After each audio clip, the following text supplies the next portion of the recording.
guys, it's your brother from another mother, Evil Aniki, and today I'm in Little Tokyo. There is a mini Matsuri event going on. I'm gonna check that out for a little bit, probably not too much because it's all music, but I'm also gonna check out the new store. I forget the name of it, but we're gonna check that out.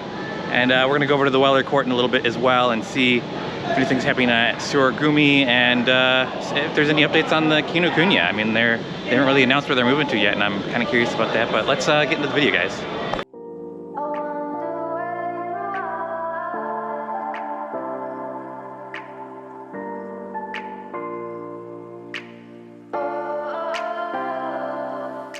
And here I am entering from one of the many side entrances into the little Akibahara, and to be honest guys, we're gonna walk right by the pop-up location because the show doesn't begin for like another 30 minutes. I got here a little early. And as you can see, the Sega pop-up has closed, and now it's the Akiba pop-up and live, and after this it's gonna be a Square Enix pop-up, so stay tuned for that guys. But I wanted to check out the new Gashapon store because they opened up a new Kawaii edition of their store, and to be honest, it was just a bunch more cutesy stuff, so lots of Cardcaptor Sakura. There was some Hololive, and I believe there might have been a Chikawa as well. Yeah, there's a Chikawa.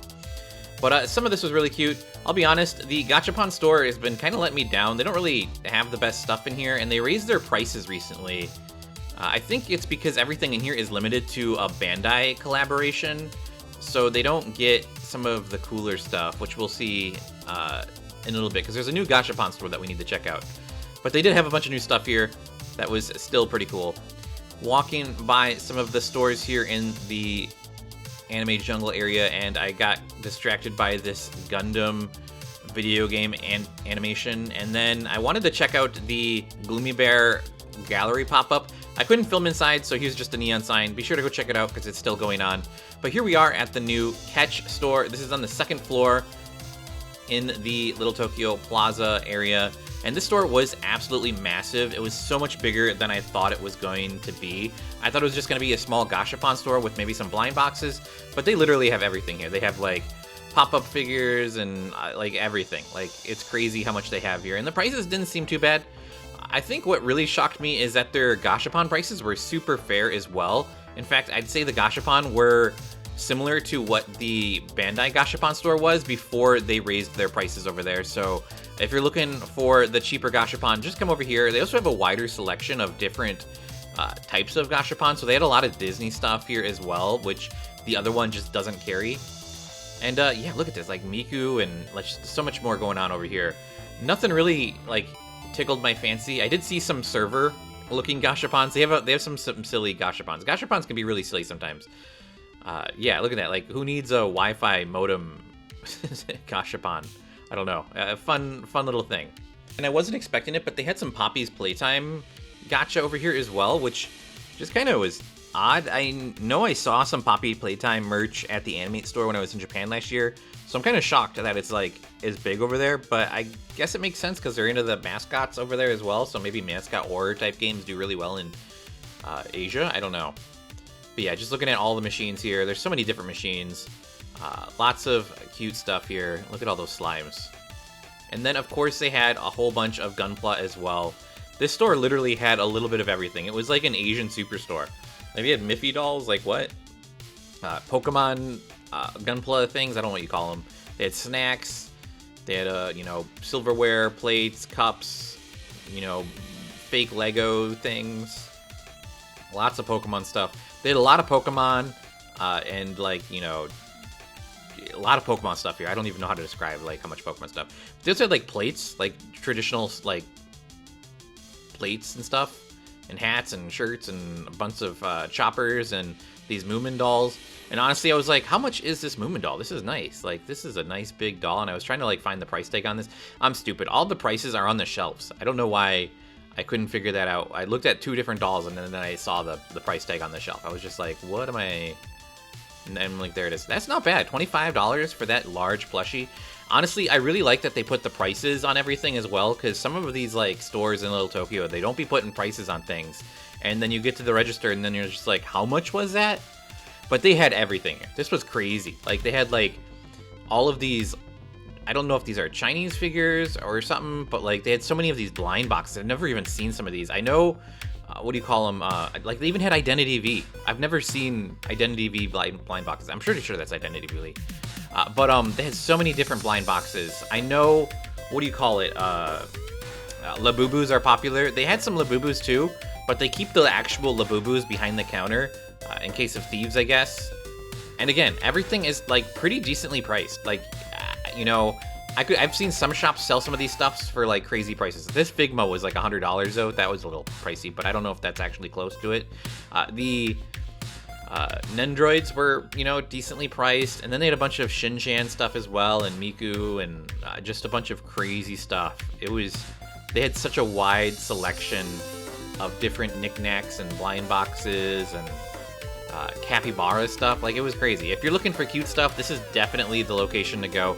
I know there's a bunch of cutesy stores in Little Tokyo already, and there was also a bunch of people selling labubus outside on the streets as well, which we'll talk about later. But yeah, this store had some vibes. They also had like nice seating areas and places to like open your gashapon or blind boxes inside the store, which was kind of interesting.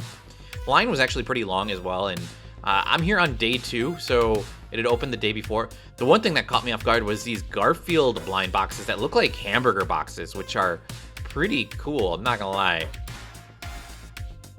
Yeah, they just had everything in here. Like, who's Migo? I've never heard of Migo. And then just this face yourself and like so many crazy blind boxes. Yeah, and here's some of the areas where you can open up your gashapon. I'm gonna do a 360 here, and then there's the gashapon zone. This store is so big. I didn't realize there was so much room up here. And then there's even some seats if you want to open your blind boxes and whatnot. But now I'm gonna go check out the Occup live, and honestly guys, I wish I could play you some of the audio, because even though they're just talking to camera, or not talking to camera, even though they're just talking to the audience, they still have music like playing behind them, so I can't like do any of this. So she's doing her call and response right now. This is a fun little thing. They do this every so often between the pop-up stores where they have like a live idol show going on. They also had a VTuber meet and greet type thing going on out in the hallway, but I don't know if it was working or not. Every time I walked by, it was like off, and I don't know if that was on purpose or if there was specific meeting times, and I don't know. There was also people handing out flyers for San Diego Anime Con, and I don't think they knew that I've actually gone to it before, so I already know what it is. It's so weird getting flyers for things that you already know exist, and it's just like, yeah, bro, I know. Like, what do you... it's just silly. There was actually, I think, a few idol groups coming up from San Diego for this event. I'm trying to do heart hands right here, but I'm holding a camera with one hand, so I can't really do a heart. That was part of her call and response or whatnot. And call and response is like when they say like a phrase and then you have to respond and do something as well. So it's like an idol thing. But yeah, the audience in here was pretty jam-packed, and the AC wasn't too bad.